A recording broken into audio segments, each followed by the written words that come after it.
الرحمن الرجیم بسم اللہ الرحمن الرحیم نحمد و نصلی علی رسول الکریم ان الدین عند اللہ الاسلام اما بعد کی محمد سے وفاتون تو ہم تیرے ہیں یہ جہاں چیز ہے کیا لوح و قلم تیرے ہیں صاحب قدر صاحب گرامی صاحب ذی وقار شیخ القرآن والحدیث حضرت العلامہ مولانا انور الحق صاحب دامت برکاتہم محتمم جامعہ دارالعلوم حقانیہ اکوڑا خٹک مرکزی سینئر نائب صدر وفاق المدارس پاکستان جناب اجاز الحق صاحب ہمارے قومی رہبر اور رہنما اور شہداء کی عظیم یادگار شہید اسلام جرنیل پاکستان صدر پاکستان حضرت ضیاء الحق شہید رحم اللہ علیہ کے فرزند ارجمن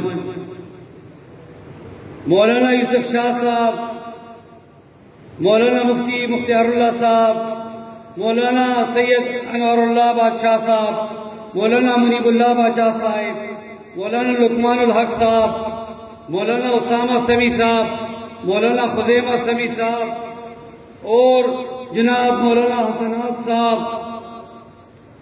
میں یہاں پہ اگر فردن تمام علماء کا نام لوں تو عصر کا وقت ہے نماز کا وقت بھی قریب ہے کافی وقت لگ جائے گا میں باہر سے آئے ہوئے نوجوان مہمانوں جو دینی طلباء تنظیموں کے لیڈرز ہیں شیراز عباسی صاحب مولانا اسد اللہ صاحب عبداللہ خان صاحب جناب محمد علی صاحب سردار مدر صاحب عبید عباسی صاحب رانا ذیشان صاحب ان سب کا شکریہ ادا کرتا ہوں کہ انہوں نے آج جمعیت علماء اسلام پاکستان کی اس تقریب میں شرکت فرمائی اور اکوڑا خٹک کی اس مبارک سرزمین پہ یہ ساری دینی اور مختلف سیاسی جماعتوں کی طلباء تنظیمیں یہاں جمع ہوئی ہیں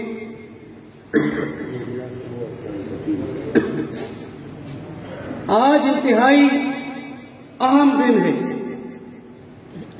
یہ دن تاریخ میں 7 ستمبر 1974 کے نام سے یاد کیا جاتا ہے میری عمر اس وقت 8-9 برس ہوگی اور حضرت شیخ الحدیث مولانا انور الحق صاحب مستقل مولانا عبدالحق صاحب رحم اللہ علیہ کو سنبھالتے تھے ان کی ڈرائیوری کی خدمات بھی ان کے حوالے تھی اور گورنمنٹ ہاسٹل میں یہی سنبھالتے تھے میرے والد شیخ الحدیث حضرت مولانا سمیع الحق شہید اسلام شہید پاکستان شہید ناموس رسالہ صلی اللہ علیہ وسلم شانہ بشانہ یہ دونوں صاحبزادے اپنے عظیم والد شیخ الحدیث حضرت مولانا عبدالحق صاحب رحم اللہ علیہ کے ساتھ ہم وقت اسلام آباد اور اکوڑا خٹک میں رہتے تھے یہ تاریخ ہے کہ ان بزرگوں نے حضرت مولانا مفتی محمود رحم اللہ علیہ کے ساتھ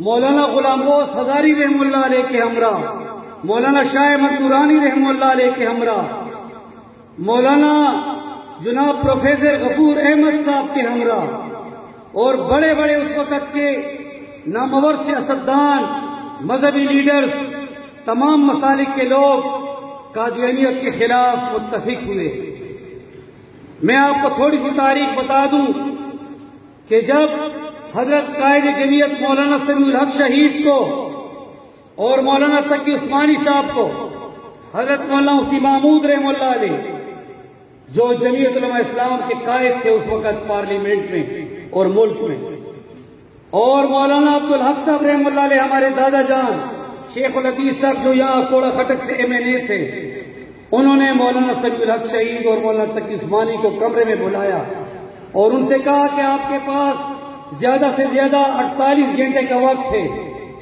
آپ یہ فتنہ قادیانیت جو اس ملک میں بہت زیادہ پروان چڑھ رہی ہے اور باطل قوت اسرائیل اور یورپی طاقتیں اور امریکی طاقتیں ان کے پیچھے ہیں اور انگریز ان کی پشپنائی کر رہا ہے. تو آپ دونوں ایسا علمی، تعلیمی اور مسلکی اور مذہبی مواد تیار کریں کہ وہ ثابت ہو سکے پارلیمنٹ قومی اسمبلی میں کہ یہ اقلیت ہے، یہ کافر ہیں، یہ غیر مسلم ہیں. مولانا صاحب ہمیں گھر میں بھی بتاتے تھے اور تاریخ میں بھی جگہ جگہ انہوں نے بتایا کہ ہم نے 48 گھنٹے اپنے آپ کو کمرے میں بند کر لیا گورنمنٹ ہاسپٹل اسلام آباد میں، اور آدھا حصہ میں نے قادیانیت کو کافر قرار دینے میں اپنے قلم سے لکھا تمام کتابوں سے نچوڑ نکال کے، اور آدھا حصہ مولانا تقی عثمانی صاحب دامت برکاتہم نے اس کتابوں سے نچوڑ نکال کے اگلے دن اجلاس تھا، انہوں نے مولانا عبدالحق صاحب اور مولانا مفتی محمود صاحب رحمہ اللہ علیہ کے ہاتھ پہ رکھ دی وہ کتابیں کہ یہ حضرت قائدین یہ کتابیں تیار ہیں ان دونوں کی طرف سے. انہوں نے وہ کتابیں اٹارنی جنرل آف پاکستان کے ہاتھ پہ رکھی اور نیشنل اسمبلی کے اندر مولانا مفتی محمود صاحب رحمہ اللہ علیہ، مولانا عبدالحق صاحب رحمہ اللہ علیہ، غلام غوث ہزاری رحمہ اللہ علیہ، مولانا عبدالحکیم صاحب رحمہ اللہ علیہ، ان لوگوں نے وہاں پہ عظیم تحریک پیش کی اور یہ بل پیش کیا. اس وقت ذوالفقار علی بھٹو مرحوم کا دور تھا، وہ وزیر اعظم تھے، پیپلز پارٹی کا اقتدار تھا، اس اسمبلی میں اپوزیشن بھی اسٹرانگ تھی اور حکومت بھی، اس میں ہر طرح کے لوگ ہوتے تھے، لیکن انہوں نے اللہ اور رسول کے خوف کا خوف کرتے ہوئے علماء حق کی وہ کتابیں وہاں پہ سچ ثابت ہو گئی. اور اسی دن 4:35 پر 7 ستمبر 1974 کو 4:35 پر الحمدللہ ثم الحمدللہ ان لاہوریوں کو اور ان ربی جو اپنے آپ کو کہا کرتے تھے ان کو کافر قرار دے دیا گیا. نعرہ تکبیر، نعرہ تکبیر. یہ آج آپ کے جامعہ دارالعلوم حقانیہ کوڑا خٹک کا فخر ہے. یہ آج مولانا سمیع الحق کی شہادت ناموس رسالت پر جہاد افغانستان کے لیے، فلسطین کے لیے، کشمیر کے لیے یہ دارالعلوم حقانیہ کوڑا خٹک اور آپ کا فخر ہے، آپ نوجوانوں کا فخر ہے. آج جتنے بھی جمعیت علماء اسلام کے ورکر سامنے آئے میں سمجھتا ہوں کم ہیں، ہم تو بوڑھے ہوتے جا رہے ہیں. یہ تاریخ مولانا اور الحق صاحب، اجازت الحق صاحب ان لوگوں سے پوچھ لیں پچھلے ادوار میں کتنی سازشیں ہوتی تھی اسلام کو زیر زمین لے جانے کے لیے، لیکن آج میں سمجھتا ہوں کہ وہ سازشیں پہلے سے زیادہ تیز ہو گئی ہیں. اب نہ مولانا عبدالحق ہیں، نہ مولانا مفتی محمود ہیں، اور نہ مولانا شاہ احمد نورانی ہیں، اور نہ غلام غوث ہزاروی ہیں. اب ان کی جگہ آپ نے لے لی ہے، آپ نوجوانوں نے لے لی ہے. علماء ربانیین، علماء حقانیہ، علماء دیوبند تمام پاکستان کے مسالک کو بغیر کسی فرقواریت کے، چاہے بریلوی ہوں، اہل حدیث ہوں، جو بھی ہوں، دیوبندی ہوں، ان کو مل کے ختم نبوت پہ کام کرنا چاہیے. آج قادیانی فرنٹ پہ آ رہے ہیں، عدالتوں میں آپ مسلمانوں کے ساتھ مقدمے لڑ رہے ہیں. یہ کتنی عجیب بات ہے. وزارت مذہبی امور میں بھی ان کو فٹ کرنے کی کوشش کی گئی. یہ وہ وقت ہے جب تمام علماء حق دینی جماعتوں کو ایک ہونا ہوگا کہ صہیونی اور امریکی جو منصوبے ہیں ان کو ناکام بنانے کے لیے اگر علماء الگ الگ جھنڈا لہرائیں اور ایک دوسرے کو اپنے سٹیج پہ نہ بلائیں تو یہ میں سمجھتا ہوں کہ امت مسلمہ اور ملت اسلامیہ پاکستان کو کمزور کرنے والی بات ہو. آج آپ دیکھ رہے ہیں اہل تشیع حضرات نے اس دفعہ محرم میں کتنی سخت زبان ان کے چند افراد نے جگہ جگہ استعمال کی، خلفائے راشدین صحابہ کرام کے پیچھے اور اہل بیت کے پیچھے. اگر اس ملک کو فرقواریت سے نکالنا ہے، مولانا صاحب ہمیشہ ملی یکجہتی کونسل قائم کر کے ایک دوسرے کو قتل و قتال سے روک دیا کرتے تھے. آج کوئی طاقت ہی نظر نہیں آتی، کوئی علماء ایسے نہیں ہے جو سب کو ایک میز پہ بٹھائیں اور ان کو کہیں کہ یہ آئندہ ایسی خرافات اور پرانے مسائل چھیڑ کے مسلمانوں کی دل آزاری نہ کریں۔ آج حکومتیں بھی گونگی بنی ہوتی ہیں، خاموش ہوتی ہیں۔ آج پنجاب میں جو میں سمجھتا ہوں کہ نفاذ اسلام کا جو بل، تحفظ اسلام کا جو بل سامنے آیا ہے، ہمارا اگر پی ٹی آئی حکومت کے ساتھ وہاں کوئی تعلق نہیں ہے، لیکن ہم اللہ اور رسول کی خاطر اس بل کی حمایت کر رہے ہیں کہ اس میں پھر قواریت ختم ہو جاتی ہے، اور وہاں پہ جو متشدد مسالک کے لوگ ہیں وہ صحابہ کرام، خلفائے راشدین اور اہل بیت کے پیچھے خرافات بکواس نہیں کر سکتے۔ آج دشمن کی نظر پاکستان پہ کہ یہاں شیعہ سنی فساد بھی پیدا کیا جائے اور اس کو شام اور عراق بنا دیا جائے، ہم ایسا نہیں کرنے دیں گے۔ اس ملک کے علماء ہوشیار ہیں۔ مدارس کو کرونا کے نام پہ کئی مہینے بند رکھا گیا، کتنی افسوسناک بات ہے۔ آج بیت اللہ شریف، مسجد نبوی، حرمین شریفین بند ہیں۔ یہ مسلمانوں کی ایمان کی کمزوری ہے۔ آج میں تیز بات کرتا ہوں، مجھے ساتھی کہتے ہیں کہ حق اور سچی بات زیادہ سخت مت کرو۔ اس کا مطلب یہ ہے کہ ہم ہر آدمی گولی سے، بم سے، تلوار سے، چھری سے ڈرتے ہیں۔ میرا والد مولانا سمیع الحق شہید کو کبھی نہیں ڈرا۔ اہل حق اور اہل باطل کے سامنے وہ کھری بات کہہ دیا کرتے تھے، اور اسی پاداش میں انہوں نے حضرت امیر حمزہ، حضرت عثمان غنی کی طرح شہادت حاصل کی۔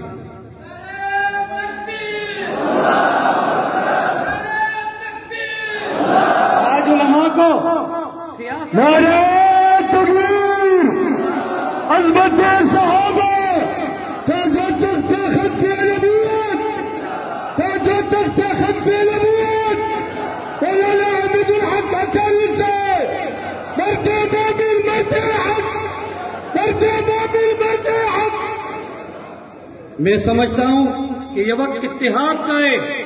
ہم تمام دینی طاقتوں کو، اجاز الحق کو بھی ساتھ لے کے جانا چاہیے۔ یہ بھی کسی عظیم فرزند، عظیم باپ کی نشانی ہے، جنہوں نے امریکہ کی طرف سے ان کے حصے میں شہادت آئی، جیسے میرے والد مولانا سمیع الحق کے حصے میں امریکہ کی طرف سے شہادت آئی، اسی طرح ان خوش قسمتوں میں ضیاء الحق شہید بھی تھے کہ امریکہ نے ان کا جہاز گرایا اور ان کو شہید کیا کہ کہیں اس امت مسلمہ اور پاکستان میں اور اس سینٹرل ایشیا میں اور افغانستان میں کہیں جہاد کامیاب نہ ہو جائے اور یہاں ایک اسلامی بلاک اس خطے میں نہ بن جائے۔ آج ہم تو آپس میں لڑ رہے ہیں، یہ مولانا فضل الرحمان ہے، یہ حامد الحق ہے، یہ مولانا نور الحق ہے، یہ فلاں ہے، یہ سراج الحق ہے۔ ہم اس میں پڑے ہوئے ہیں کہ تم نے میرے لیڈر کا زندہ باد کیوں نہیں کہا، میں نے آپ کے لیڈر کا زندہ باد کیوں نہیں کہا، میں نے لدھیانی کو اپنے ساتھ اسٹیج پہ کیوں بٹھایا۔ ہم چھوٹی چھوٹی باتوں میں ہمیں بیرونی طاقتوں اور ایجنسیوں نے ڈال رکھا ہے۔ آج اس ملک کو خطرہ ہے، ہندوستان سے خطرہ ہے۔ آج کشمیر بھی جہاد سے آزاد کرنا ہوگا، آج فلسطین بیت المقدس شریف کو بھی جہاد سے آزاد کرنا ہوگا۔ یہ سیاہ آج اسرائیل پاکستان کے سمندر کے بارڈر پہ آ چکا ہے، پاکستان کا سمندر دبئی کے ساتھ ملتا ہے اور آج اسرائیل وہاں بھی بیٹھ گیا ہے۔ یہ کتنی کمزوری کی باتیں ہیں کہ ہم کا اور وہ لبیک کہہ رہے ہیں کہ ہم ان سے اتفاق اور اتحاد کے لیے تیار ہیں۔ پھر آپ کے پاکستان کے کتنے حصے پکڑے ہوں گے، کتنے ٹکڑوں میں خدا نخواستہ تقسیم ہوگا اگر آپ نے اسرائیل کو تسلیم کر لیا۔ آج طالبان کی ہمیں حمایت کرنی چاہیے افغانستان میں، وہ کامیابی کے بالکل دروازے پہ پہنچ چکے ہیں۔ امریکہ نے قطر میں مذاکرات میں ان کے ساتھ ہاں کر لیے اور افغان حکومت بھی تقریباً تمام قیدی آخری مراحل میں ان کو آزاد کر رہے ہیں، لیکن آج ہمارے پاکستان کے مذہبی سیاستدانوں کو اور قومی لیڈرز کو سانپ سونپ دیا ہے کہ وہ طالبان کی اخلاقی پولیٹیکل مورل سپورٹ ان کو کیوں نہیں دیتے۔ اگر وہ بھی جمہوری لوگ ہیں، جہادی لوگ بھی ہیں اور وہ کل وہاں پہ آپ ووٹ کا بکسہ افغانستان میں رکھ لیں، طالبان اکثریت سے وہاں پہ کامیاب جمہوریت کے راستے ہو سکتے ہیں، لیکن ان کو راستہ ملنا چاہیے۔ پاکستان کا تو ایک اچھا دوست طالبان کی اسلامی حکومت افغانستان میں آ سکتی ہے، طالبان کے تو پشتیبان پاکستان کے تو پشتیبان وہاں پہ بن سکتے ہیں، اب فوج پاکستان کی پشتی پان افغان حکومت اگر اسلامی علماء اور طلباء مجاہدین کی وہاں بنتی ہے تو وہ پاکستان کی پشتیبان ہے. اس پہ ہمیں اپنی پالیسی کو نرم کرنا ہوگا. صرف ہم نے امریکہ اور دیگر پالیسیوں کے پیچھے نہیں چلنا ہوگا. اس سے ہمارے ملک کا نقصان ہوگا, ہمارے تہذیب, تمدن, کلچر, تجارت اور سیاست کا نقصان ہوگا. میں زیادہ وقت نہیں لینا چاہتا, بزرگ بھی بیٹھے ہیں, حضرت مولانا والد صاحب خطاب بھی کریں گے اور خطاب میں آخری دعائیہ کلمات بھی آپ کے لیے, سب کے لیے دعا بھی کریں گے. آج دارالعلوم حقانیہ کا بھی یوم تاسیس ہے. 7 ستمبر 1947 کو دارالعلوم حقانیہ وجود میں آیا, جو الحمدللہ ایک رحمت کی شکل میں اس خطے میں مورد وجود میں آیا. آج اس کی وجہ سے سینٹرل ایشیا آزاد ہے, روس ٹوٹ گیا, افغانستان میں مجاہدین کی حکومت بنی. آج اس دارالعلوم حقانیہ کے بچے طالبان افغانستان میں اسلامی حکومت بنانے جا رہے ہیں.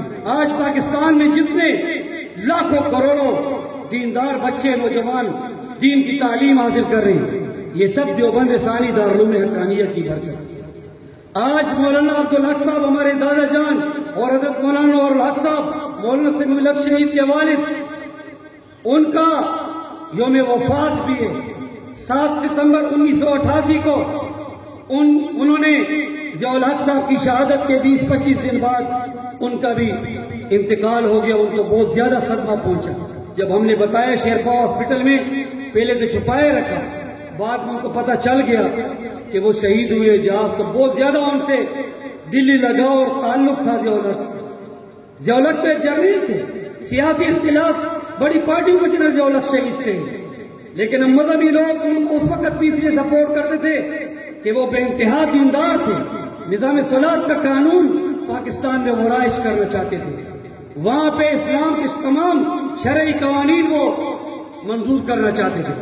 میرے والد صاحب نے جو مجلس شورا اور سینٹ میں جو عظیم کارنامے کیے ہیں, کوئی آج مائی کا لال کوئی لیڈر سیاستدان پارلیمنٹ میں جو مذہبی ہو یا عام سیکولر ہو, اتنا ٹھوس کام کسی شخصیت نے نہیں کیا تھا جتنا مولانا سمیع الحق صاحب کی اتنی کتابیں اکوڑا خٹک کے حقانیہ کے کتب خانے میں پڑھی ہوئی ہیں, جنہوں نے قانون سازی پہ قانون سازی کر کے اس جنرل ضیاء الحق صاحب کے دور میں اس کو مجلس شورا سے تمام قوانین اور قواعد پاس کروائے. خواجہ صفدر صاحب اس وقت چیئرمین ہوتے تھے, میں بچہ ہوتا تھا, جانا مجھے ہوتا تھا. مجھے یاد ہے کہ جب بٹو صاحب سے بھی میری ملاقات ہو گئی تھی, جس دن مولانا مفتی محمود صاحب کو سیول سے اٹھا کے پھینک دیا گیا تھا, میں وہاں 10-12 برس کی عمر میں تھا اور رو رہا تھا, والد صاحب کو تلاش کر رہا تھا کہ علماء کو کیوں دھکے لگ رہے ہیں. علماء نے بڑی قربانیاں کی ہیں, سب سے بڑی قربانی کیا پارلیمنٹ کے سیاستدانوں کی قربانی. آپ کے اس خطے کے خوشحال خان خٹک کے اس خطے کے مولانا عبدالحق صاحب کی اولاد اجمل خٹک صاحب کے اس خطے اکوڑا خٹک کے آج اسی فرزند نے جہاد پہ ناموس رسالت پہ پاکستان کے دفاع کے لیے اپنی جان اللہ کے حضور خنجر اور تلواروں اور چھریوں سے پیش کر دی. آج بزدل سیاستدان اور کمران مولانا سمیع الحق کا نام لینے کو تیار نہیں. امریکہ سے اتنے خائف ہیں, افغان حکومت سے اتنے خائف ہیں. آپ کو افغان حکومت سے خائف ہونے کی کیا ضرورت ہے؟ ہمارے ایک اشارے پہ لاکھوں طالبان مجاہدین افغانستان کو بھی ادھر سے ادھر کر سکتے ہیں اور پاکستان کو بھی ادھر سے ادھر کر سکتے ہیں.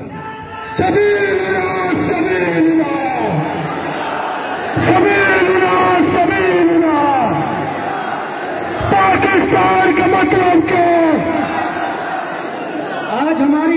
آج میری جماعت کو پاکستان کی حکومت کیوں ایک چھوٹی بوتل میں بند کرنا چاہتے ہیں؟ آج کیوں ادارے پسند نہیں کرتی ہماری جماعت کو؟ اس لیے کہ اس پہ چھاپ مولانا سمیع الحق شہید کیے, جس نے پاکستان, اسلام, عالم اسلام اور قرآن اور ناموس رسالت پہ جان دے دی. آج آپ سیاستدان اس کو کہتے ہیں صرف جمہوریت کریں, حرام حلال سب کچھ کریں, اسی میں ان کے لیے راستے کھلے. آج اعجاز الحق اور حامد الحق کے راستے کیوں بند کر دیے گئے؟ کہ یہ جہاد سے وابستہ نشانیاں ہیں, لیکن حق کی طاقت کو آپے سے نہیں روک سکتے. ایک دن ہم اللہ کے حکم سے، اللہ کے کرم سے، رسول اللہ صلی اللہ علیہ وسلم کے سائے سے ہم بڑی طاقت سے پاکستان میں آئیں گے اور مولانا سمیع الحق شہید اور جنرل ضیاء الحق شہید کے خون کا حساب لیں گے۔ لیں گے آپ کے نہیں؟ آپ حساب لیں گے؟ آپ اللہ اور رسول کے لیے اس عظیم مقدس خون کے لیے قربانی دیں گے؟ آپ پاکستان کی عدالتوں میں، پاکستان کی پارلیمنٹ میں اسلامی نظام کے نفاذ کے لیے جدوجہد جاری رکھیں گے؟ آج ہم عزم کرتے ہیں اس عظیم دن پہ، جس دن ہم نے قادیانیوں کو کافر قرار دیا، ہم انشاءاللہ مولانا سمیع الحق شہید کمیشن، مولانا مفتی محمود کمیشن، مولانا عبداللہ درخواستی کمیشن، مولانا غلام غوث ہزاری کمیشن، مولانا انوار الحق کمیشن، مولانا عبدالحق کمیشن انشاءاللہ نہیں چھوڑیں گے۔ اسی راستے میں ہم پاکستان کو صحیح اسلامی ریاست بنائیں گے، اور ایک دن پاکستان کا مطلب کیا، لا الہ الا اللہ کی خوشخبری اور نبی پاکستان کے عام عوام تک بھی پہنچے گا۔ یہ انصاف پاکستان کے غریب مزدور اور کسان کو بھی پہنچے گا۔ صلی اللہ تعالیٰ علی خیر خلقی محمد وآلہ وصحبہ اجمعین۔ نعرہ تکبیر، شیخ العزیز مولانا عبدالحق سے، شیخ العزیز مولانا عبدالحق سے، مرد مومن مرد حق، مرد مومن مرد حق، مولانا شیخ العزیز مولانا عبدالحق سے، نعرہ تکبیر۔ وقت کم ہے، مجھے جمعیت علماء اسلام کے نوجوانوں نے کہا ہے کہ آپ ہم سے عہد نامہ اور حلف لیں، تو جو تنظیم اور باڈی ہے یا تو اوپر دائیں بائیں اسی طرف آ جائے، اپنی جگہ پہ کھڑے ہو جائیں، تمام حضرات اپنی جگہ پہ جمعیت علماء